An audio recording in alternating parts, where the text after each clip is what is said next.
Children see the world's wonder before they see its danger, often through a window.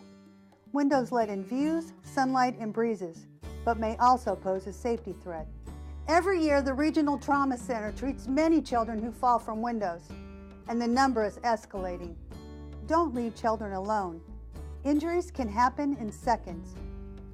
Keep children away from open windows, especially windows close to the floor. An opening as little as 4 inches may be large enough for a toddler to fall through. Keep furniture, beds, toy chests, and other items of children's interest away from windows. If you must open a window, open it from the top. Window screens are designed to keep insects out, but will not keep children in. Pressure of 1 pound or less may cause a screen to fall out, and a child with it. Most window falls occur during the spring and autumn. 3/4 of the children who fall are 4 years old or less. 1/3 are admitted directly to the Pediatric Intensive Care Unit.